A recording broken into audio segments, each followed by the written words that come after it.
পররাষ্ট্র সচিব জসিমউদ্দিন বলেছেন, থাইল্যান্ডের রাজধানী ব্যাংককে অনুষ্ঠিত হতে যাওয়া বিমস্টেকের শীর্ষ সম্মেলনের ফাঁকে অন্তর্বর্তী সরকারের প্রধান উপদেষ্টা ডক্টর মোহাম্মদ ইউনূসের সঙ্গে ভারতের প্রধানমন্ত্রী নরেন্দ্র মোদীর বৈঠকের জন্য প্রস্তুত বাংলাদেশ। এই বৈঠক নিয়ে ভারতের দিক থেকে ইতিবাচক উত্তরের অপেক্ষায় আছি।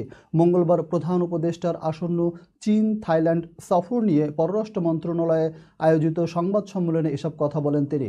পররাষ্ট্র সচিব বলেন, যে কোনো দেশের সঙ্গে শীর্ষ পর্যায়ের যে বৈঠক, সেই বৈঠক আমরা গুরুত্বপূর্ণ মনে করি। ভারতের সঙ্গে আমাদের সম্পর্কের বর্তমান যে প্রেক্ষাপট, সেই পরিপ্রেক্ষিতে এই বৈঠকটি আমরা গুরুত্ব দিয়ে দেখছি। তিনি বলেন, আমরা আশা করছি এই বৈঠকটি যদি অনুষ্ঠিত হয় তাহলে আমাদের দ্বিপক্ষীয় সম্পর্কে যে সৃষ্ট স্থবিরতা সেটি কেটে যাওয়ার সম্ভাবনা আছে। তবে কি দিল্লি প্রস্তুত না? এমন প্রশ্নের জবাবে পররাষ্ট্র সচিব বলেন, দিল্লি প্রস্তুত কি না সেটা দিল্লি বলবে। আমরা এই বৈঠকের অপেক্ষায় থাকব।